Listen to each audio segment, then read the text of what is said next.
हम बहुत सारे ऐसे काम करते हैं जिनसे हमारा काफ़ी ज़्यादा समय बर्बाद होता है, पर हमें इस बात का एहसास नहीं होता है। तो आज मैं आपको ऐसे चीज़ें बताऊंगा जो हमारा समय बहुत ज़्यादा बर्बाद करते हैं, पर हमें उसका एहसास नहीं होता है। सबसे पहली चीज़ है मल्टीटास्किंग। तो लोग सोचते हैं कि अगर मल्टीटास्क करते हैं वो तो ज़्यादा काम कर सकते हैं, पर सच्चाई ये है कि अकॉर्डिंग टू साइंस आप मल्टीटास्क नहीं कर सकते। इंसान जो है एक समय में एक ही काम पे फोकस कर सकता है। अगर आप एक साथ 2 काम कर रहे हैं या 3 काम कर रहे हैं तो होता यह है कि आप बारी बारी से एक काम पे ही अपना अटेंशन दे पाते हैं, और इससे होता यह है कि आपका समय काफ़ी ज़्यादा बर्बाद होता है क्योंकि आप किसी पे ठीक से फोकस करके काम नहीं कर पाते हैं। तो अगर आप 1 बाय 1 किसी काम पे फोकस करें तो आप जल्दी और ज़्यादा एफिशिएंटली काम निपटा सकते हैं। कुछ लोग परफेक्शनिस्ट होते हैं, वो चाहते हैं कि सारा काम परफेक्शन के साथ हो, और परफेक्शन के साथ काम करने के चक्कर में वो बहुत सारा समय बर्बाद कर देते हैं। तो हमें क्या करना चाहिए कि अगर किसी काम को हम कर रहे हैं तो एक अच्छी क्वालिटी आने के बाद रुक जाना चाहिए। परफेक्शन एक ऐसा कॉन्सेप्ट है जिसको डिफाइन करना मुश्किल है, और आप लगातार उस पर काम करते चले जाओगे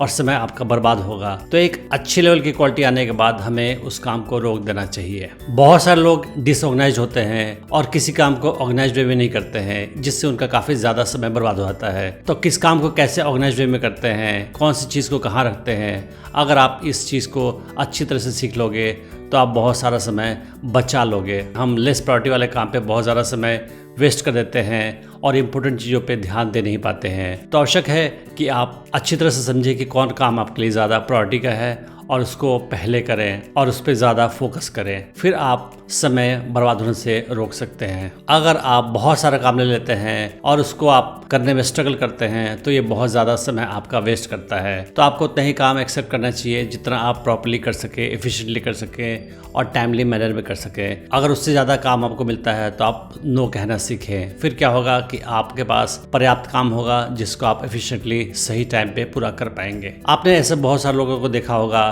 जिन लोगों ने अपनी लाइफ में कोई गोल सेट नहीं किया होता है और वो एमलेसली लाइफ में यहाँ से वहाँ भटकते रहते हैं। फिर क्या होता है कि वो अपनी लाइफ में बहुत ज़्यादा समय बर्बाद कर देते हैं। तो आवश्यक है कि हम लाइफ में एक क्लियर डिफाइंड गोल सेट करें और उसकी तरफ हम काम करें। फिर हमारे पास समय बर्बाद करने को नहीं होगा क्योंकि हमारे पास इंपॉर्टेंट गोल्स होंगे। अगर आप किसी ऑफिस में काम करते हैं तो आपने नोटिस किया होगा कि कभी कभी बहुत लंबी मीटिंग्स होती हैं जो ज़्यादा प्रोडक्टिव भी नहीं होती हैं। तो ऑफिस में बहुत लॉन्ग मीटिंग करके भी बहुत ज़्यादा समय बर्बाद किया जाता है। तो अगर आपको मीटिंग करनी है तो उससे शॉर्ट रखें और टू द पॉइंट मीटिंग में बात करें और डिस्कशन करें, फिर आप ज़्यादा समय बचा सकते हैं। आपने नोटिस किया होगा कि हम बहुत बार क्या होता है कि छोटी छोटी बातों पे बहुत ज़्यादा थिंकिंग करते हैं और हम बार बार सोचते हैं और थिंकिंग करते हैं, और इससे भी बहुत ज़्यादा समय हमारा बर्बाद हो जाता है। तो आवश्यक है कि हम ये समझें कि कौन सा काम हमारे लिए ज़्यादा इंपॉर्टेंट है, कौन सा इंपॉर्टेंट नहीं है, और कम इंपॉर्टेंट वाली चीज़ों पे हम बहुत ज़्यादा समय नहीं वेस्ट करें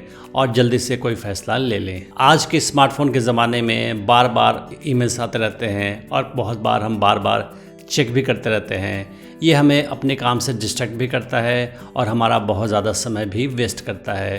तो आवश्यक है कि आप फ्रीक्वेंसी को घटाएं और अपने ईमेल्स को कम से कम आवश्यक टाइम में ही चेक करें, क्योंकि बार बार चेक करने से और बार बार अलर्ट्स आने से आपका बहुत ज़्यादा समय ऐसी चीज़ों पे वेस्ट हो जाता है। रियल लाइफ में हमें न्यूज़ पढ़ने की आवश्यकता पड़ती है क्योंकि बहुत सारे इंपॉर्टेंट इवेंट्स हमारी लाइफ को डायरेक्टली इम्पैक्ट करते हैं। पर अगर आप एक्सेसिव ढंग से न्यूज़ पढ़ते हैं, बहुत ज़्यादा समय बर्बाद करते हैं न्यूज़ पढ़ने में, तो ये आपके लिए नुकसानदायक होता है, क्योंकि इससे क्या होता है कि आप एमलेसली बहुत सारे न्यूज़ सर्च करते रहते हो, पढ़ते रहते हो और इस तरह से अपना बहुत सारा समय बर्बाद करते रहते हो। तो आवश्यक है कि आप टाइम सेट कर लें कि आप पूरे दिन में इस टाइम में ही न्यूज़ पढ़ा करेंगे। फिर क्या होगा कि बाकी समय आप न्यूज़ पढ़ने में बर्बाद नहीं करोगे। बहुत सारे लोग गेम खेलने के बहुत शौकीन होते हैं और गेम खेलने में बहुत ज़्यादा समय बर्बाद करते हैं। तो आपको ये रोकने की आवश्यकता है। अगर आपको पता है कि आप गेम के शौकीन हैं तो आप पर्टिकुलर टाइम फिक्स कर ले दिन में कि आपको इसी टाइम में गेम खेलना है और इतने ही समय के लिए गेम खेलना है। फिर आप अपने इस हैबिट को कंट्रोल कर पाओगे और ज़्यादा समय वेस्ट होने से बचा लोगे।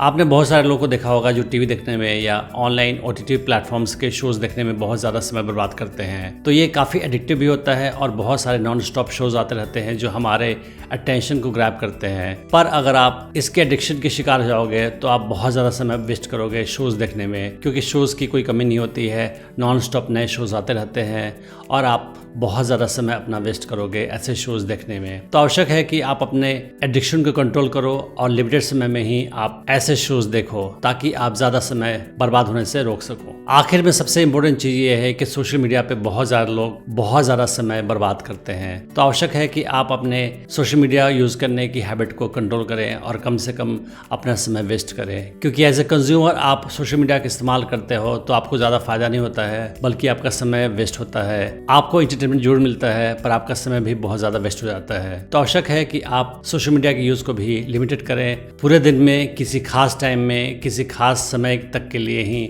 आप सोशल मीडिया का इस्तेमाल करें। फिर क्या होगा कि आप बहुत ज़्यादा समय बचा लोगे जो आपको काम आएंगे अपने लाइफ के बड़े गोल्स अचीव करने में। तो इस तरह से आप समझ सकते हैं कि बहुत ज़्यादा समय हम यहाँ वहाँ फालतू की चीज़ों में वेस्ट करते हैं। अगर हम ऐसे समय वेस्ट करना बंद कर दें फिर हम उस समय का इस्तेमाल लाइफ में आगे बढ़ने में, अपने आप को इम्प्रूव करने में और लाइफ के बड़े गोल हासिल करने में कर सकते हैं। मैं उम्मीद करता हूँ कि इस वीडियो से आपने बहुत कुछ सीखा होगा। Thanks for watching the video.